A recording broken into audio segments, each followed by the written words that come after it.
اسمه ستايلسيستين ده واللي بنشوفه في صورة فوار فكرته كلها إنه بيشتغل على البلغم. البلغم ده مش حاجة سهلة، ده بيبقى ماسك جوه صدرك عشان فيه روابط قوية بين البروتينات اللي جواه اسمها روابط التايسلفايد.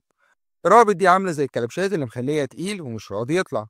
هنا بيجي دور الاستايلسيستين، عنده حاجة اسمها مجموعة الاس اتش. المجموعة دي بتكسر الروابط اللي ماسكة البلغم، ولما الروابط دي تتكسر البلغم يسيح ويبقى خفيف، ووقتها تقدر تكح وتطلعه بره بسهولة.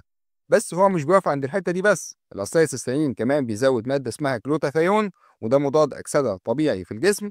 الجلوتاثيون ده بيحمي الخلايا من السموم والالتهابات، وده السبب إن الدواء ده بيتاخد في حالات خطيرة زي التسمم بالبارستامول عشان ينقذ الكبد. طيب ايه هي دواعي استعمال الاسايتستين؟ بص يا سيدي، الاسايتستين فوار ليه 3 استخدامات اساسيه.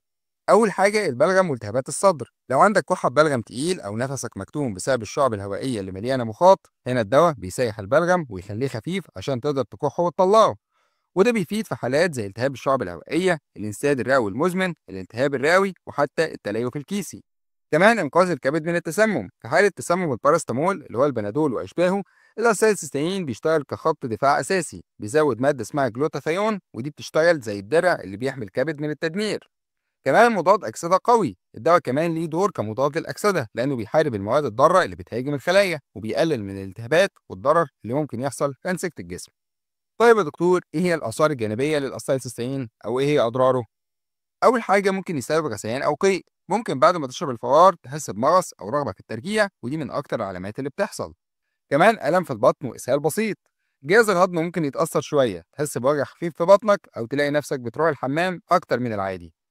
كمان طعم مش مريح في الفم، في ناس بتشتكي إن طعم الفوار نفسه غريب أو مش حلو بعد الشرب. كمان ممكن يزود الكحة لأنه بيسيح البلغم وساعات يخليك تكح أكتر من الأول، وده طبيعي عشان يسهل خروج المخاط. كمان ممكن يجيلك صداع خفيف أو تحس إن دماغك لافة شوية، بس مش دايما بيحصل. كمان طفح جلدي أو هرش بسيط، وده في بعض الناس ممكن يحصل لهم تهيج أو احمرار خفيف في حالة وجود حساسية من المادة الفعالة. كلام جميل. طيب إيه هي موانع استعمال الأسيتيلسيستين فوار أو مين الناس اللي ما ينفعش ندي ليهم؟ أول حاجة في حالة وجود حساسية من الدواء نفسه، لو عندك حساسية معروفة من مادة الأسيتيلسيستين أو أي مكون من مكونات الفوار فممنوع تاخده. والأعراض دي ممكن تظهر على شكل طفح جلدي، حكة، تورم أو ضيق في النفس. كمان في حالة الربو الغير متحكم فيه، الدواء ساعات بيهيج الشعب الهوائية أو يزود الكحة، فلو عندك ربو شديد ومش متظبط لازم تستشير الدكتور الأول قبل ما تستخدمه.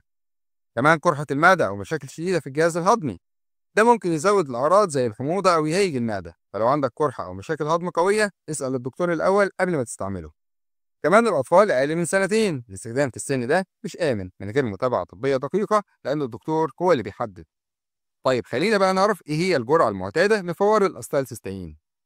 الجرعة للكبار غالبا بتكون 200 مللي جرام 3 مرات في اليوم، أو 600 مللي جرام مرة واحدة يوميا، وده حسب النوع اللي بتاخده. أما الأطفال الأكبر من سنتين فبتكون بجرعة أقل، عادة بتكون 200 مللي جرام مرتين في اليوم، وده لازم يحدده الدكتور بالوزن. والأستالسيستين هتلاقي ليه بدائل كتيرة بنفس المواد الفعالة زي الأسينواركس، الفلوبرونك، الجيناسيستين، والميوكوبريف، والروتاسيستين، والويندي، والفلوموسيل، واللي يمشي على الأسايتستين يمشي عليهم.